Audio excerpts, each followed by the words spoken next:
Olá pessoal, sejam bem-vindos a mais um vídeo do canal. Eu sou o Beto e o nosso canal é o Beto Rec no Sabite, certo? Primeiramente agradecer a todos vocês que deixaram vosso like, vossos comentários, vossa inscrição no vídeo anterior. Praticamente isto me deixa muito orgulhoso e forte para continuar a trabalhar. E agradecer principalmente ao Marcelo de Araújo pelo seu comentário e também agradecer aí ao Leonardo Suetza pelo último comentário do vídeo recém-postado que se falava sobre a revolta do Chibata, certo?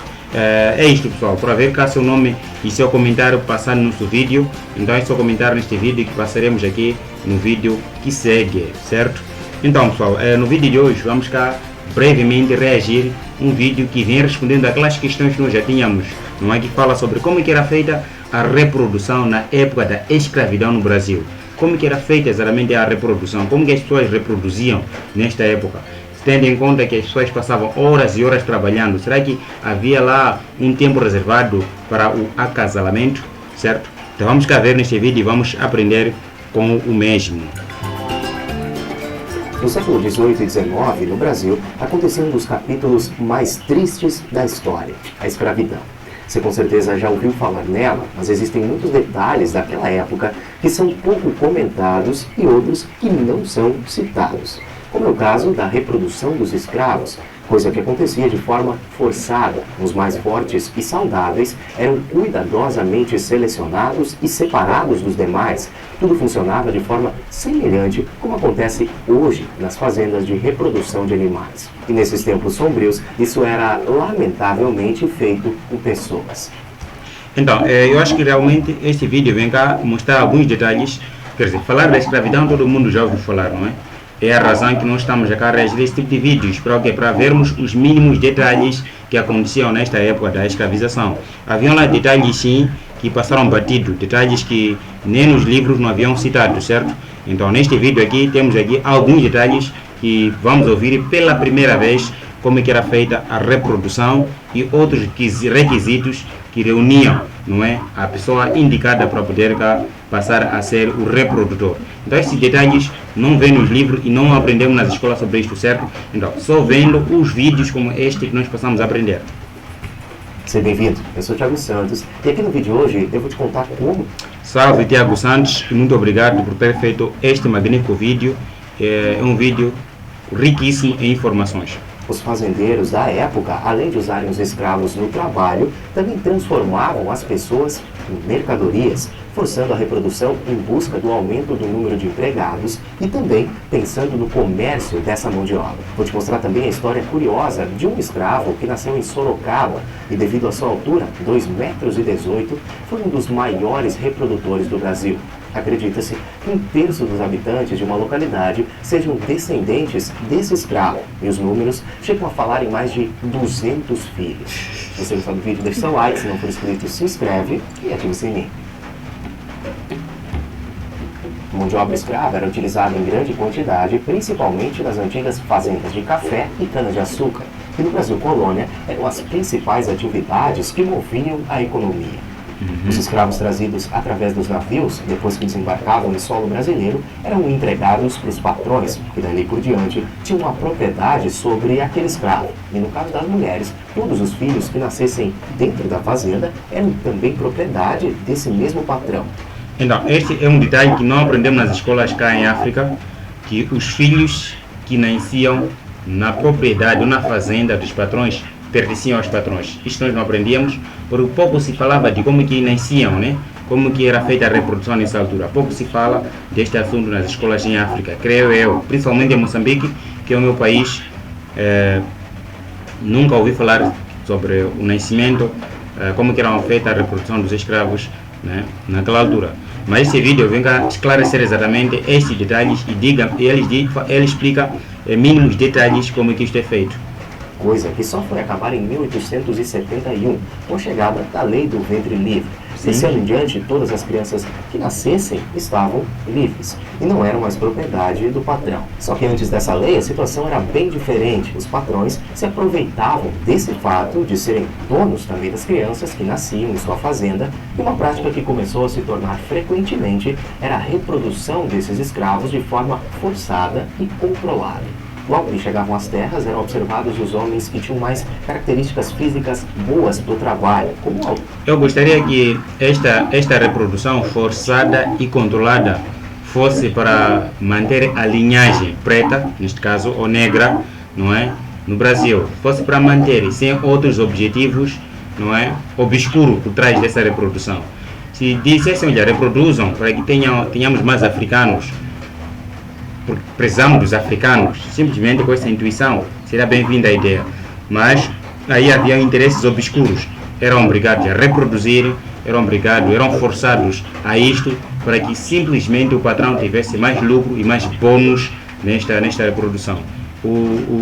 Quem saia a ganhar na altura era o patrão, o proprietário das terras, não praticamente o reprodutor. Altura, tamanho das mãos, força e o corpo em sua totalidade era cuidadosamente analisado. Depois dessa seleção, esse homem passava então a ser o escravo reprodutor daquela fazenda. Em vários desses latifúndios existiam inclusive mais de um desses reprodutores. Só que não eram só as características do homem que eram analisadas. As mulheres também eram observadas, desde o corpo até o histórico. Se a mulher já tivesse um filho, por exemplo, as características desse filho também eram analisadas, tentando identificar se o filho gerado tinha um bom físico. Caso tivesse, aquela mulher, na visão dos patrões, seria uma boa mãe e era uma das que teriam relações com esse escravo reprodutor. Mas, no caso de ser uma mulher que nunca teve um filho, assim como no homem, eram analisadas as características físicas e as condições de saúde da moça. Obviamente, esses escravos reprodutores não tinham possibilidade de escolher com quem queriam se deitar, e muitas vezes...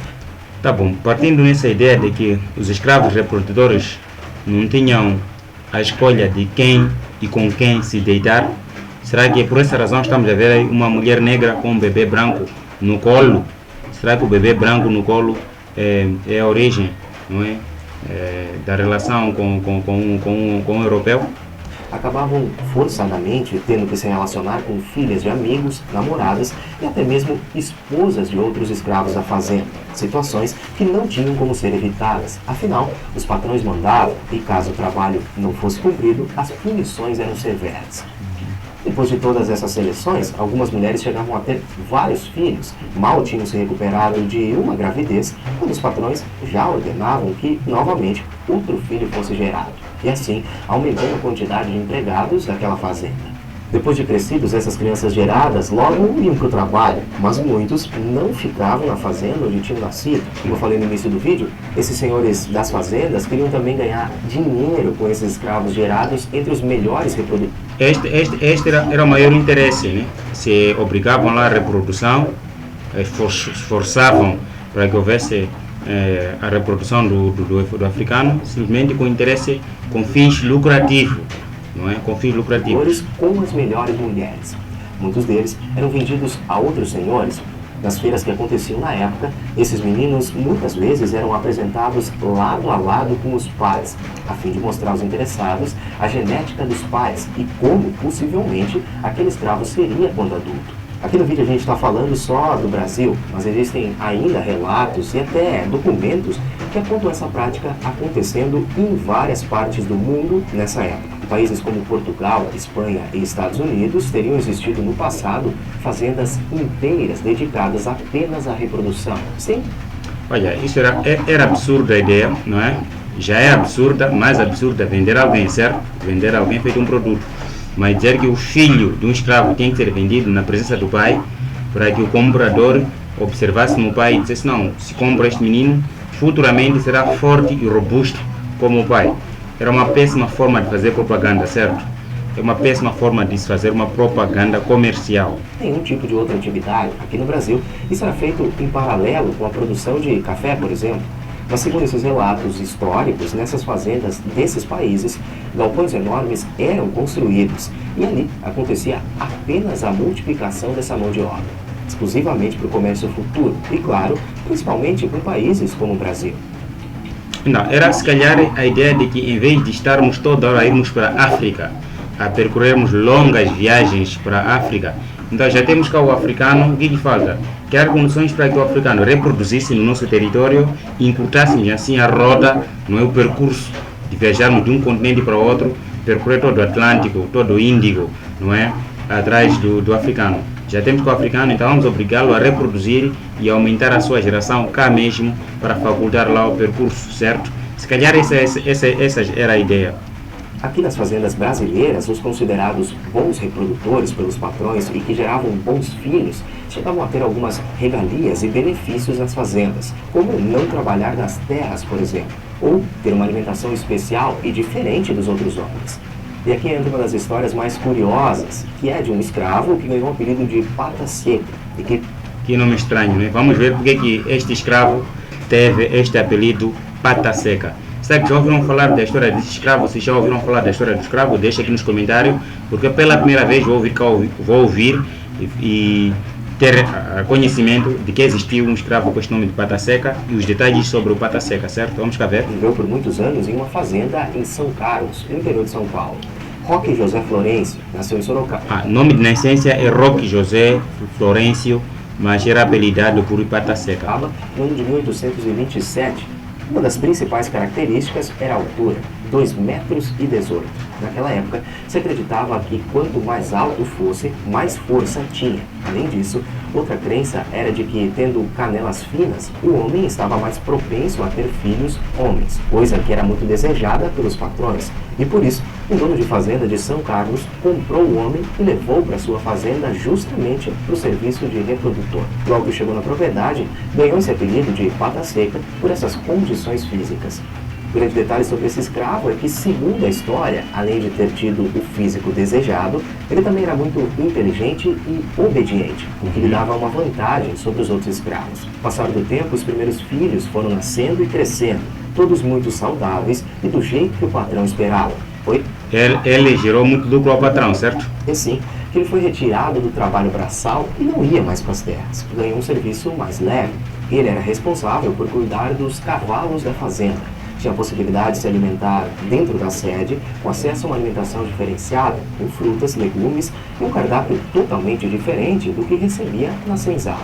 Além dos cavalos, ele também era responsável por levar e buscar correspondências da fazenda na cidade. Um trabalho que certamente era desejado por todos os outros escravos. Claro que tudo isso dependia do seu trabalho principal, o de reprodutor. E nisso, os documentos apontam que ele não decepcionou o patrão. Alguns desses papéis, ainda hoje encontrados no interior de São Paulo, falam em um número expressivo de filhos. Pata Seca teria tido na fazenda cerca de 250 filhos. Números que, segundo a família, que vive ainda 250 filhos, muita coisa, né, para uma só pessoa. Hoje, no interior da cidade, estariam contabilizados em um antigo livro da fazenda. Esse escravo teria conhecido uma mulher durante as suas idas até a cidade e pediu a permissão para que ele a trouxesse para viver também na fazenda. E devido aos bons trabalhos prestados, o dono permitiu que isso acontecesse. Mesmo assim, ele ainda era obrigado a continuar fazendo as visitas regulares na senzala, continuando o trabalho de reprodução. Então, resta-me cá a dúvida, se primeiramente para ser reprodutor havia lá alguns requisitos, tanto como homem, tanto como mulher, eram observados para serem apurados se reuniam ou não requisitos a ser reprodutor. Então, por isso que o Pata Seca teve regalias de viver com o patrão, uma boa comida, condição de vida favorável, e as mulheres com que ele reproduzia os filhos continuavam na senzala. Afinal de contas, não eram reprodutoras, porque também as mulheres não passaram a ter uma boa alimentação, bom modo de vida, não é? Uma vida diferenciada das demais, porque eram reprodutoras. Por quê? Será que já havia na altura o machismo? Só os homens que tinham melhores condições de vida tinham direito a melhores condições de vida e as mulheres não? Os dois eram reprodutores, então os dois tinham que ter uma vida igualitária, certo? Depois do longo serviço prestado ao patrão, chegou inclusive a ganhar área de terras depois de ser libertado, onde seguiu a sua vida supostamente até os 130 anos. A certidão de óbito registrada em São Carlos supostamente comprova isso. O nascimento em 1820. 17 de fevereiro de 1958. Será que esta é a data da sua morte, né? Roque José Florencio, falecido no dia 17 de fevereiro de 1958. Então, esta data é a data do falecimento, do seu desaparecimento físico, mas também pelas letras tão finíssimas que são, não consigo ver a data do seu nascimento. 27 e o falecimento registrado em 1958. Ele teria então alcançado os 130 anos de idade. Os familiares hoje continuam buscando membros da família espalhados por todo o estado de São Paulo. Mas cá entre nós, é muita sorte. Primeiramente, ele viveu 130 anos. Segundo, ele teve lá seus 250 filhos. É muita sorte para uma só pessoa. Difícil de acreditar que essa história do Pata Seca seja realmente verdadeira, certo? É muita sorte de uma só pessoa. Alguns deles já teriam sido localizados em várias cidades, só que muitos não conhecem a história.